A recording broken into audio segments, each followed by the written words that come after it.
Queridos amigos, é com muita alegria que retornaremos às atividades presenciais no dia 2 de abril de 2022.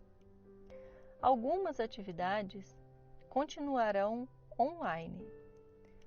As palestras seguidas do passe serão presenciais às quartas-feiras, 8 horas da noite, e aos sábados, às 9 horas da manhã. Para que isso ocorra e continue acontecendo, nós teremos que obedecer algumas regras. A primeira é o uso da máscara. Ele será obrigatório. E, devido à necessidade de aumentar a distância entre as cadeiras, reduziu a quantidade de assentos. E por isso serão distribuídas 30 fichas por ordem de chegada. A porta vai se abrir meia hora antes dos trabalhos, ou seja, às 8h30 aos sábados e às 7h30 da noite às quartas. Neste momento inicial, não teremos a evangelização infanto-juvenil. Estamos todos muito felizes com este momento e esperamos que estejamos juntos em fraternidade. Até lá!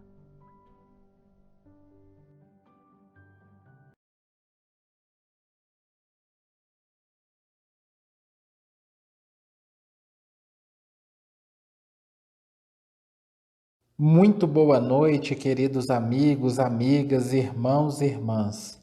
Que bom estarmos aqui reunidos para refletirmos sobre o Evangelho de Jesus. Elevemos os nossos pensamentos. Mestre querido, primeiramente te agradecemos.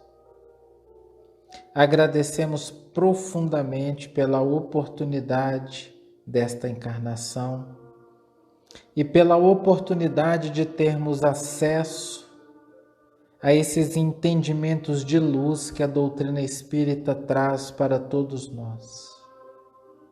Rogamos o teu amparo, o teu auxílio, para que sejamos nós instrumentos e medianeiros da tua vontade, para que possamos levar aos corações esperança, para que possamos levar aos corações um entendimento novo, calmo, tranquilo, sereno, sobre as verdades que o Senhor trouxe até nós.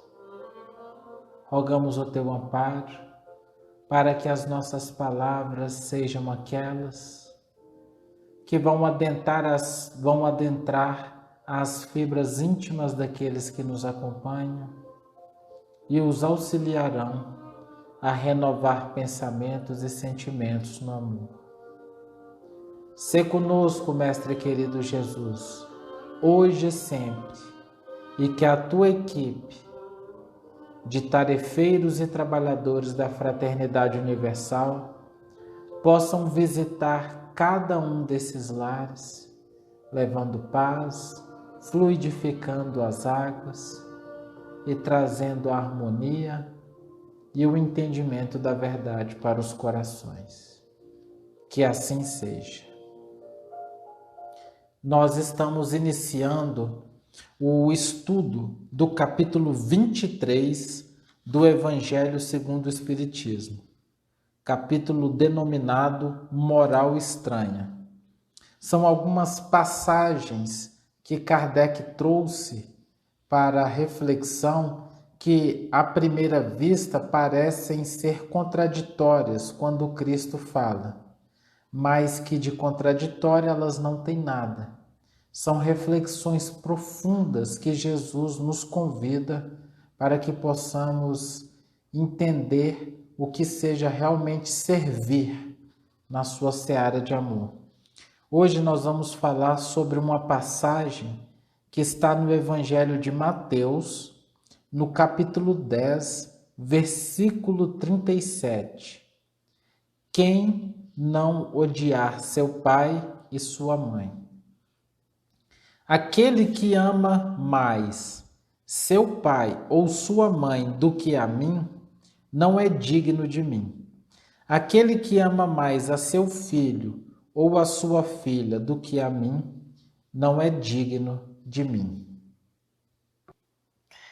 Quem não odeia seu pai e sua mãe? Nesse capítulo Moral Estranha, nos causa estranheza, né? Porque está contrário de tudo que Jesus tem vivenciado, exemplificado. Então nós pensamos, em nenhum momento Jesus colocou estas palavras, odiar o pai e a mãe, e sim amar, né? O próprio codificador Allan Kardec explica que algumas palavras ou Jesus não proferiu ou a proferiu com outro sentido da palavra, porque a língua hebraica não era rica em palavras, né? Tinha muitas palavras, ou seja, algumas palavras com vários significados. Então, quando houve toda essa tradução do hebraico, do grego, então tinha assim várias linguagens, assim, vários colóquios que de repente não era exatamente isso, né? E aí Kardec coloca, né? Ele coloca na nota de esclarecimento, que é por Pesani, que explica, não quer dizer odiar, né? E quer dizer amar menos. Então, Jesus em nenhum momento disse odiar no sentido que nós entendemos odiar. Ele quis dizer amar menos. Porque o nosso entendimento, se a gente analisar que há mais de 2000 anos, né, foi escrito esse evangelho, e quantos não passaram, quantas traduções não foram feitas?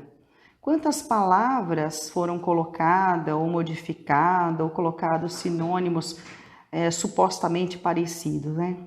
Então não dá para dizer que Jesus realmente disse que odiar, né? O que ele quis dizer, amar menos, né? Então era uma forma de colocar gradações nas situações de uso extremo. Então, a língua hebraica, ela usava sempre assim, aquelas gradações no extremo. Então, era assim, as colocações eram diferentes, né? Às vezes queria dizer uma coisa, às vezes uma palavra, ela tinha vários significados. E às vezes ela no contexto, né, do nosso evangelho fica diferente. Para a gente ter, vou dar um exemplo bem simples, para que a gente possa fazer uma analogia. Um exemplo simples, eu gosto muito de macarrão e pizza. Então eu gosto de macarrão e gosto de pizza. Mas eu gosto mais de macarrão. Na cultura hebraica daquela época, se eu dissesse que gosto mais de macarrão, eu diria assim, iria ficar assim, eu amo macarrão e odeio pizza. Por quê? É uma analogia bem simples, bem simplória, mas é só para a gente tentar entender, né? Na cultura hebraica daquela época, tinham colocações diferentes, né? Então, são gradações de situações ao extremo. Então, se eu gosto menos de pizza, então diria, eu odeio pizza, né? Se eu gosto mais de macarrão, então eu amo macarrão, odeio pizza. E no nosso entendimento hoje não é isso. Então eu gosto de pizza e gosto de macarrão, mas eu gosto mais de macarrão.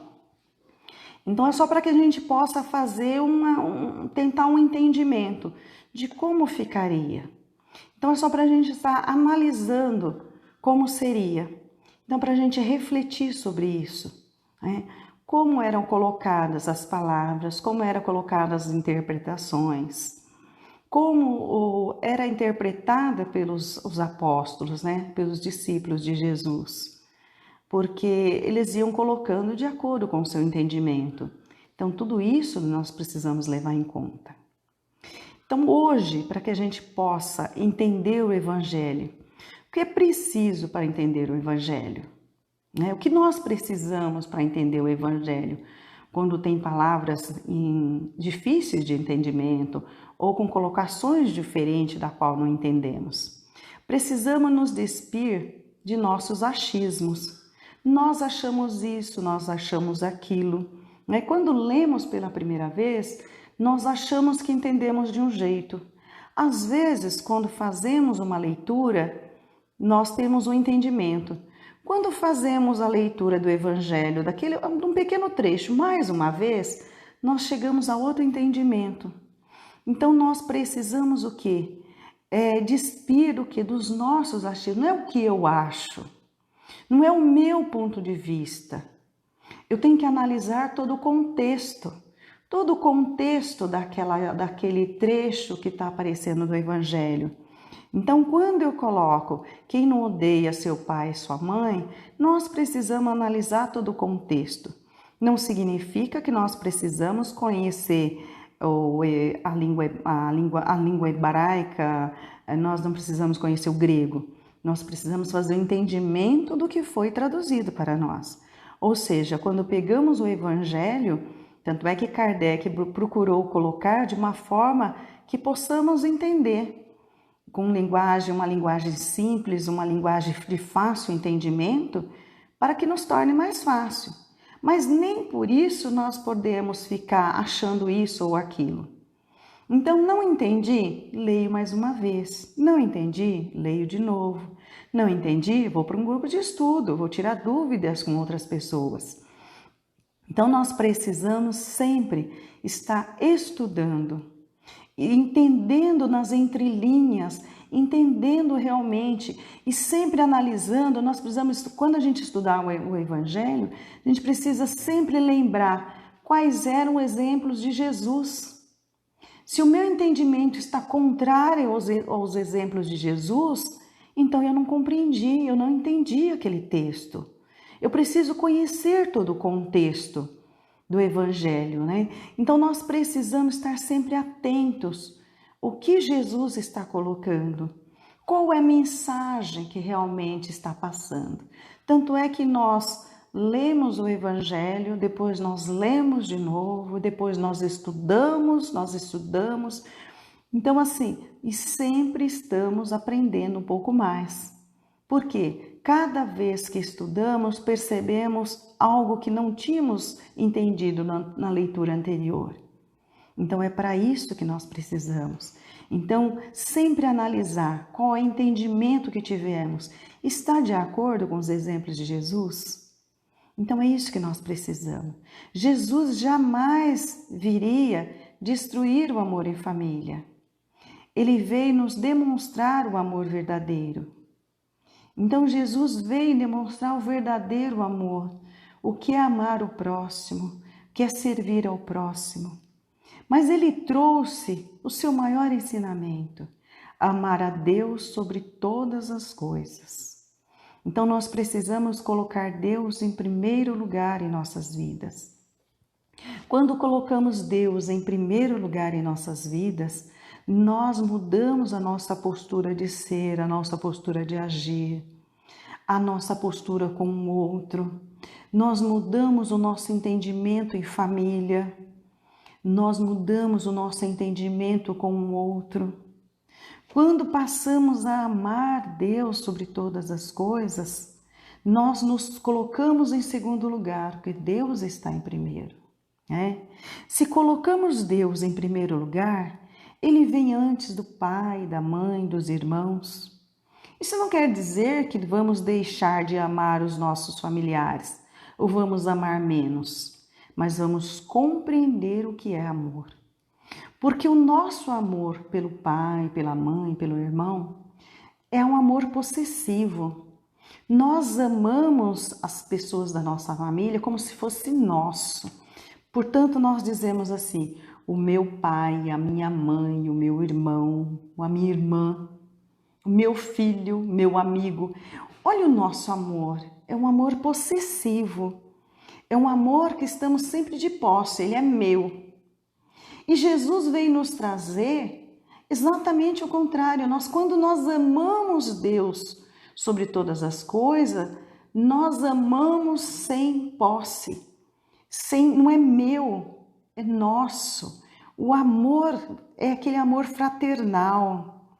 Não é um amor possessivo, porque é muito comum, é muito fácil amar as pessoas da família, porque estão sempre do nosso lado, estão sempre nos tratando bem, ou se não trata bem, mas a gente ama. Mas como é o nosso amor?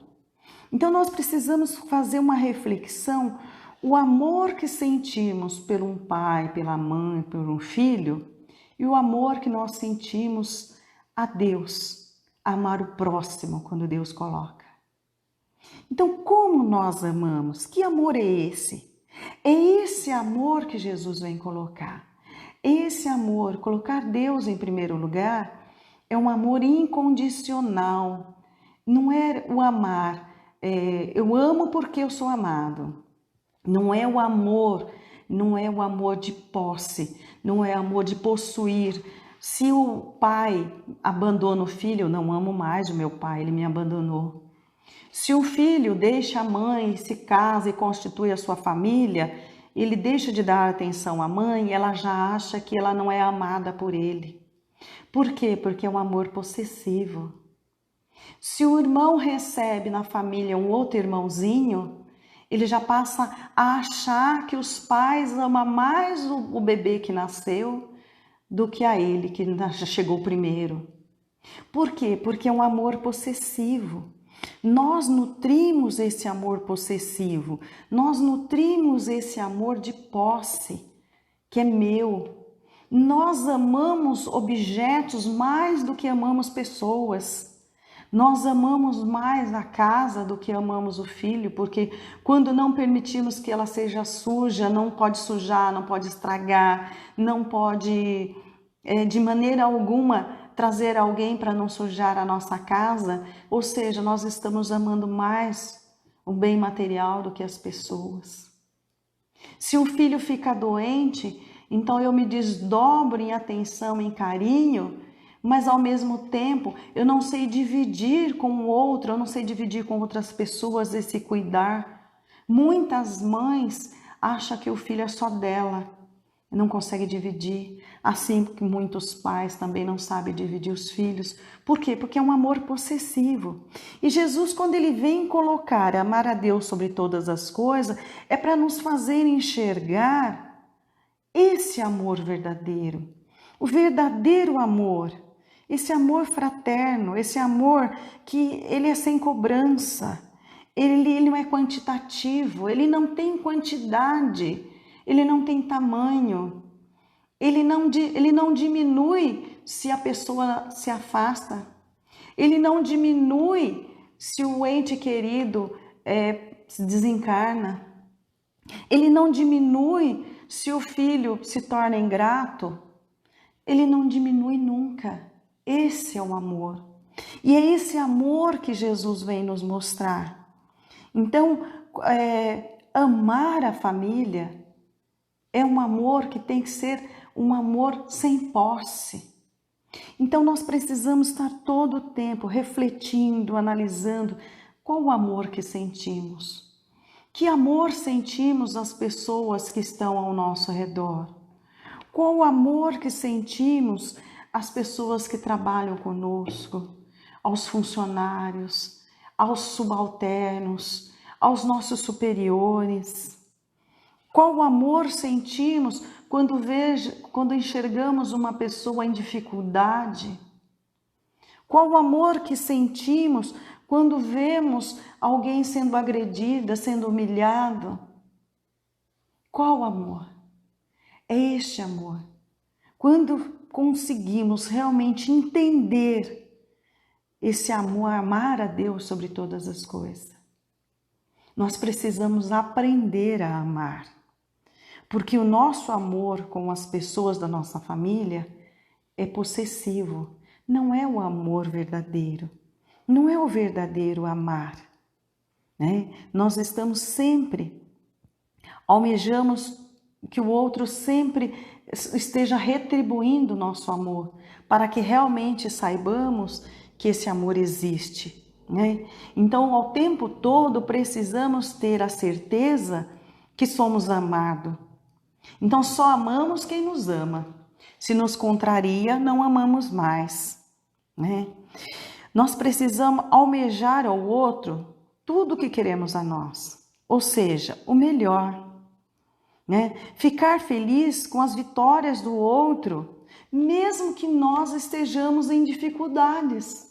Quando vemos que um companheiro, ou alguém, um vizinho, um amigo, um companheiro de trabalho se deu bem, está feliz, está progredindo, estar feliz com as vitórias dele, mesmo que eu esteja em dificuldades. Então, é amar o próximo assim. É a gente começar a se colocar no lugar do outro. Ser feliz porque ele está feliz. Então, é um trabalho constante de aprendizagem. Amar o outro. Amor incondicional. Não é fácil. Para seguirmos o ensinamento de Jesus, às vezes seremos incompreendidos. E é nesse momento que nós precisamos amar mais. Porque muitas vezes, quando escolhemos seguir os exemplos de Jesus, muitas pessoas na família não aceitam, né? Porque existe aquele preconceito, porque a pessoa agora não faz mais parte do nosso grupo, não faz mais parte das nossas festas, não se reúne mais nos grupos que tem bebida, que tem churrasco, que tem festas constantemente. Essa pessoa está mais voltada à leitura, à igreja, ao seu templo religioso. Muitos são criticados, e até mesmo na família, na nossa própria família. A gente não vê, não enxerga o valor do outro. Então isso é fundamental para que a gente possa entender que mesmo dentro da família, muitas vezes não somos compreendidos. E é aí que precisamos entender que Deus realmente não veio para separar, mas veio para unir. E quando estamos seguindo os exemplos de Jesus, nós compreendemos, nós amamos, nós respeitamos e buscamos entendimento. Deus sempre nos espera.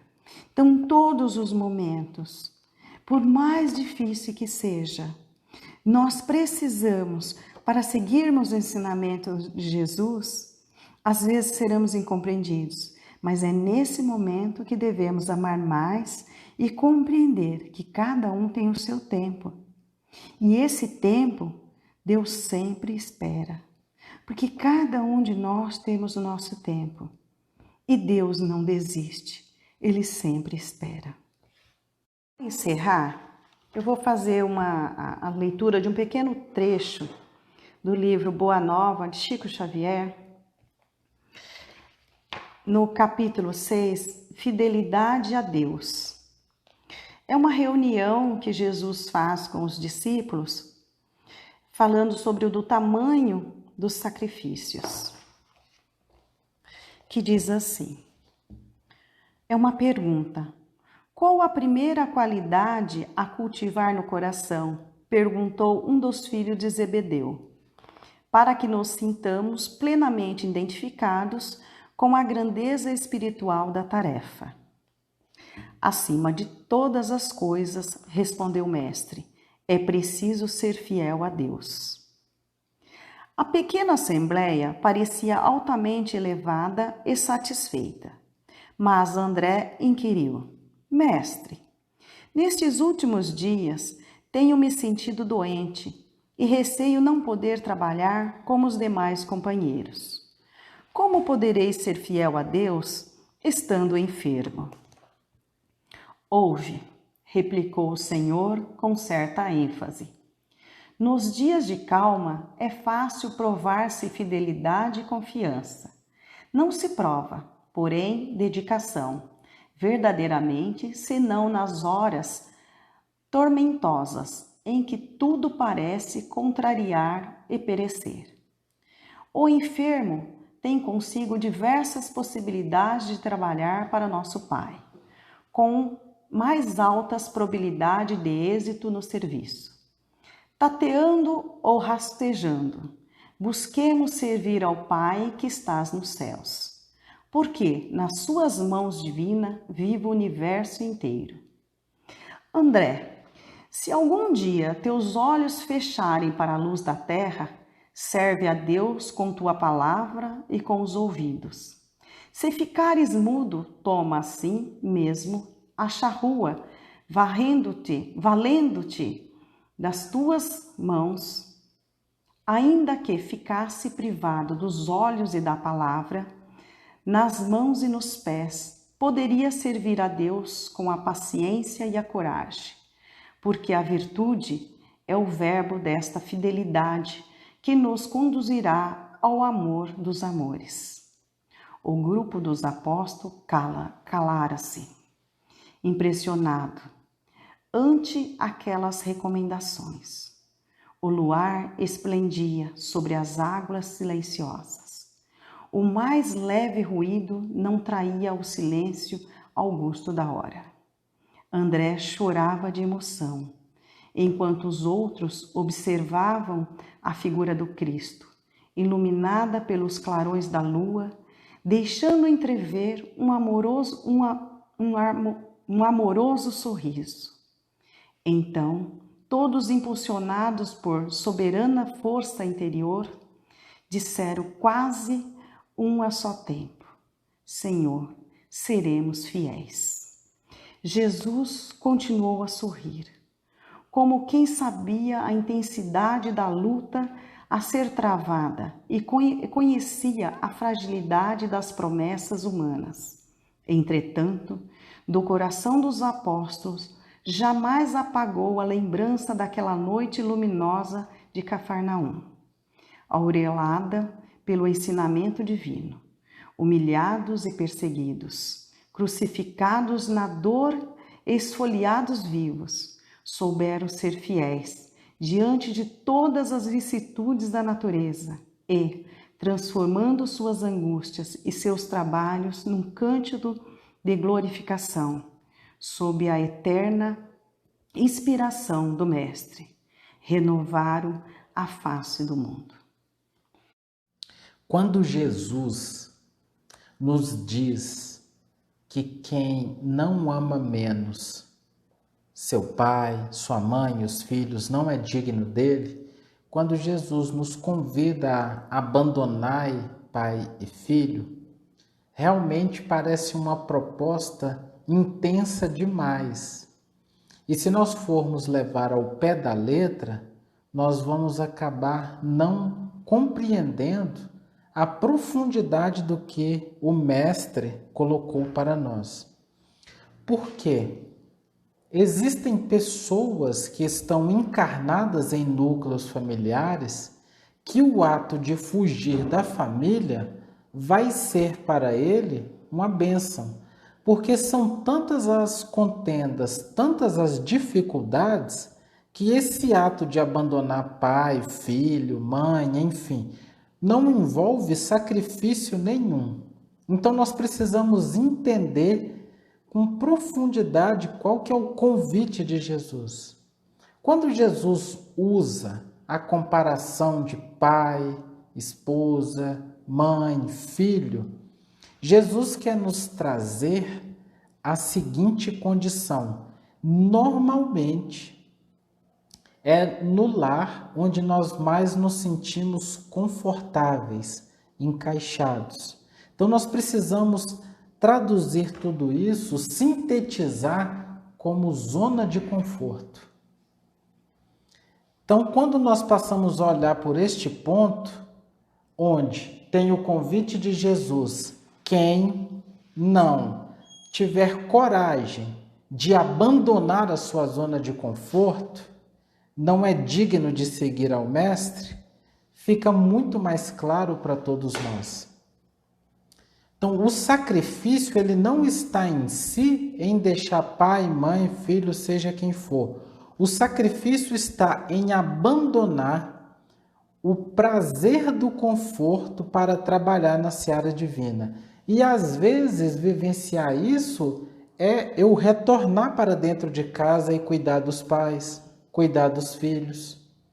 Então, o convite do Mestre é que nós realmente nos dediquemos à sua seara E qual que é a dedicação da seara de Jesus? É servir por amor. É experienciar a luta diária, buscando renovar os nossos pensamentos e sentimentos no amor. É trabalhar todas as virtudes, a indulgência, o perdão, a paciência. É dessa forma que nós servimos a Deus. Então é esse o convite que ele faz. Vocês estão aqui para servir a Jesus, para servir a Deus, para servir as leis divinas.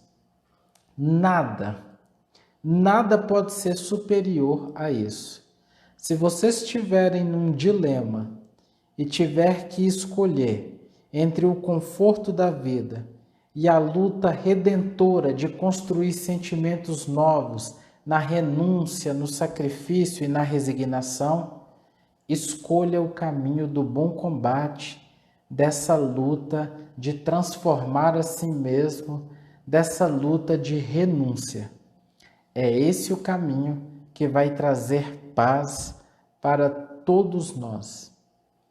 E aí nós conseguimos sentir e fica claro para todos nós qual que é o verdadeiro ensinamento do Mestre.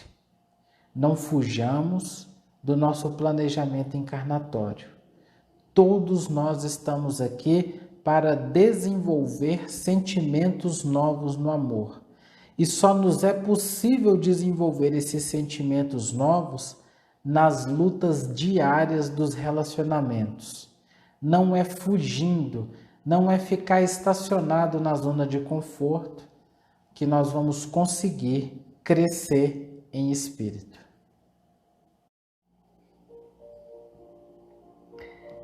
Mestre Jesus, de amor e bondade, mais uma vez estamos reunidos em seu nome para agradecer. Agradecer pela bênção da vida, agradecer pela família, pelos amigos, por todos aqueles que estão ao nosso lado. Agradecer, Senhor, por toda a nossa humanidade. Agradecer pelo nosso país, onde o sol brilha todos os tempos, onde todos nós estamos buscando a Ti para amar, amparar e socorrer. Mestre Jesus, que tenhamos sempre o entendimento para ajudar sempre o nosso próximo, tornando a dor do outro a nossa dor, tornando as dificuldades do outro as nossas dificuldades. Que possamos, Senhor, estar ao lado do nosso irmão em todos os momentos. Que tenhamos, Senhor, o entendimento todo o tempo para colocar em prática os seus ensinamentos. Que possamos agradecer a todo instante por tudo que recebemos, por cada aprendizagem, por cada dificuldade, por cada alegria, por tudo que passamos. Que seja aprendizagem, que sejam bênção para o nosso progresso. Que a sua luz de amor e misericórdia esteja sobre todos nós. Que toda a humanidade receba as suas bênçãos